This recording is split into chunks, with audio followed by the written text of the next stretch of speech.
अस्सलाम वालेकुम गाइस, कैसे हैं आप सब। आई होप कि आप सब ठीक ठाक होंगे। तो यहाँ मैंने ब्लॉग की शुरुआत तहज्जुद के टाइम से ही कर दी थी। तहज्जुद की नमाज़ पढ़ने के बाद मैं चली गई थी सहरी बनाने के लिए, क्योंकि काफ़ी ज़्यादा लेट हो गया था। तो यहाँ मैं किचन की तरफ जा रही थी। अच्छा, आज भी हम सेम ही सहरी करने वाले थे, क्योंकि मेरे हस्बैंड को लच्छा दूध बहुत ज़्यादा पसंद है। तो मेरे हस्बैंड का ऐसा है कि वो हमेशा बहुत लाइट ही प्रेफर करते हैं, क्योंकि रात में उठ करके कुछ भी खाना पीना बहुत मुश्किल होता है। तो यहाँ पे क्या होता है ना कि ज़्यादा हैवी हम सहरी नहीं कर पाते हैं, तो इसलिए मैंने इनके लिए बहुत लाइट सा ही सहरी रेडी किया था। तो यहाँ पे मैंने अच्छे तरीके से दूध वगैरह, ड्राई फ्रूट्स वगैरह सब कुछ डाल दिया था, और मेरे हस्बैंड को बहुत ज़्यादा पसंद है, तो भाई हमने साथ में ही सहरी करना पसंद किया। और रात का वक्त हो रहा था, तो इसलिए हमने लाइट ऑन नहीं की थी, क्योंकि हमारे दोनों बेबीज़ सो रहे थे। अच्छा, दोनों बेबीज़ का प्रॉब्लम है कि हमेशा लाइट ऑन करते ही दोनों उठ जाते हैं। अच्छा, उसके बाद मैंने फ़जर की नमाज़ अदा कर और अल्लाह से बहुत सारी दुआएं करी। क्या हो रहा है बेटू, मैगी खा रही हो? भूख लग रही थी जोर से। और यहाँ पे एक लड़की जो मैगी खा रही है बहुत ही सुकून से। मैं मैगी खाई है, ऐसे मैं मेरे बाबू को मैगी खाई आती। मैं छीन खाई है, छीन छीन के मैगी पूरा खाई हो? हाँ। बहुत अच्छा काम करी हो आप।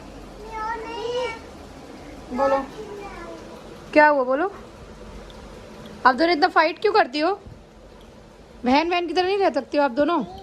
नहीं, इधर देख के बात करो मीरा। बहन बहन की तरह नहीं रह सकते आप दोनों, ओके? अच्छा, दोनों को इतना समझाने के बाद फिर दोनों ने साथ में ही खेला। उसके बाद मैं चली गई थी वज़ू वगैरह करने, क्योंकि ज़ोहर का टाइम हो गया था और ज़ोहर के टाइम पे मुझे नमाज़ अदा करनी थी। तो मैं चली गई थी नमाज़ पढ़ने के लिए। उसके बाद फिर आ गए थे हम किचन में, क्योंकि इफ़्तार बनाने का टाइम हो चुका था। दोनों बेबीज़ को सुलाने के बाद मैं आ जाती हूँ किचन में, और यहाँ पर मैं फिर कुछ इफ़्तारी के सामान निकाल रही थी। यहाँ पर जैसे मैंने चॉपिंग वगैरह के लिए रेडी कर लिया था। पहले मैं सारी चीज़ें चॉपिंग कर लेती हूँ अच्छी तरीके से, उसके बाद ही मैं सारी चीज़ों को प्रिपेयर करने के बाद ही मैं रेडी करना शुरू करती हूँ। तो यहाँ पे मैं और मेरी जो देवरानी है, तो हम दोनों किचन में एक साथ ही सारे काम कर रहे थे। तो यहाँ पे मैं सबसे पहले चॉपिंग कर रही थी। अच्छा, आज मैं आप लोगों के साथ शेयर करने वाली हूँ कीमे के समोसे। और मैंने इसे समोसा स्टाइल में नहीं बनाया है, मैंने इसे कटलेट स्टाइल में बनाया है। तो ये मेरे लिए न्यू था, तो मैंने सोचा आप लोग के साथ शेयर कर देती हूँ। अच्छा, इसमें मैंने बहुत बेसिक से स्पाइसेस डाले हैं, साथ साथ ही लहसुन अदरक का पेस्ट डाल करके बस इसे थोड़ा सा पानी डाल करके इसे थोड़ी देर के लिए मुझे भुनने के लिए छोड़ देना है, क्योंकि इसमें जो स्मेल होती है वो थोड़ी देर में निकल जाएगी। अच्छा, जो भी मैंने चॉपिंग करके रखी थी, अच्छा खासा क्वांटिटी में मैंने प्याज काटा था, क्योंकि थोड़ा सा प्याज वाला फ्लेवर भी चाहिए था। तो मैंने यहाँ पे सौटे करने के लिए प्याज डाल दिया था। अच्छा, प्याज हमें खूब पकाना नहीं है, बस थोड़ी देर के लिए सौटे करना है, ताकि उसका गोल्डनिश कलर आ जाए। उसके बाद फिर मैंने यहाँ पे सारी चीज़ें रेडी कर ली, लाइक बेसन घोल दिया और यहाँ पे एग्स फ्राई करके रख दिए थे। तो यहाँ पे सारी चीज़ें रेडी हो गई थी। तो फिर मेरा टाइम हो गया था असर की नमाज़ का, तो मैं यहाँ आ गई थी असर की नमाज़ पढ़ने के लिए। और यहाँ मिनाल कैमरे में मेरे साथ बातें कर रही थी, तो वो बहुत ज़्यादा खुश होती है मुझे इस तरीके से कैमरा वगैरह वीडियो वगैरह शूट करते हुए। तो यहाँ पे असर की नमाज़ अदा करने के बाद वापस से मैं किचन में आ गई। और यहाँ पे किचन में मैंने जैसे कि आप लोगों को बताया था कि मैं आज कीमे की कटलेट्स बनाने वाली हूँ, तो उसी की प्रिपरेशन हो रही थी। तो यहाँ पे मुझे सबसे पहले ब्रेड चाहिए था, ब्रेड को मैंने कट कर लिए हैं। और सारे ब्रेड कट करने के बाद मुझे क्या करना है, सिंगल सिंगल इन्हें थोड़ा सा पानी में डिप करने के बाद आपको इसे अच्छी तरीके से फिल करके अपने हाथों की हेल्प से अच्छी तरीके से प्रेस करना है, क्योंकि उसका जो एक्स्ट्रा पानी है वो निकल जाएगा।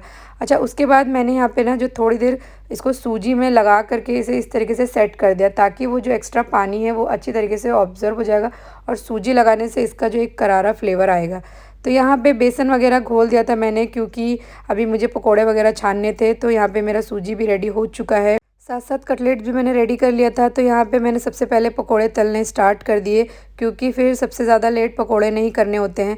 अच्छा, यहाँ पे हमने दाल के पकोड़े भी बनाए थे। तो मेरे साथ क्या हुआ ना कि मैंने काफ़ी टाइम के बाद दाल के पकोड़े बनाए ना, तो ये मेरा थोड़ा सा ख़राब हो गया था, ये देख सकते हैं आप लोग। अच्छा, फिर साथ साथ ही हमने बहुत सारी चीज़ें बनाई थी, लाइक चना बनाया था, मसाला चना, जो बहुत ही अमेजिंग टेस्ट था। अच्छा, किसी को भी रेसिपी चाहिए तो मुझसे आप ज़रूर पूछ सकते हैं कमेंट सेक्शन में, मैं ज़रूर बता दूँगी। तो यहाँ पे हमारे पकोड़े वगैरह तल रहे थे, तो हम एक एक करके सारी इफ्तारी की तैयारी कर रहे थे। बहुत ज़्यादा दिक्कत हो जाती है इफ्तारी बनाने में, क्योंकि इतनी सारी चीज़ें फ्राई करनी होती है, और डीप फ्राई वाली चीज़ें बहुत ज़्यादा लेट करती है। तो यहाँ पे फिर लास्ट में नंबर आ गया था हमारे कटलेट्स का, क्योंकि कटलेट्स जितने ज़्यादा गर्म सर्व करेंगे उतना ज़्यादा मज़ा आएगा।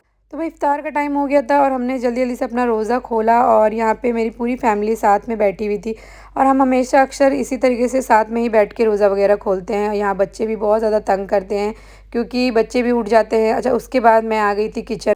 तो भाई मेरी तरह किस किस को लत है इफ़्तार के बाद फ़ौरन ही आपको चाय पीना है, क्योंकि मेरे से तो ऐसा होता है ना कि जैसे ही इफ़्तारी होती है मैं सबसे पहले किचन आके चाय बनाती हूँ।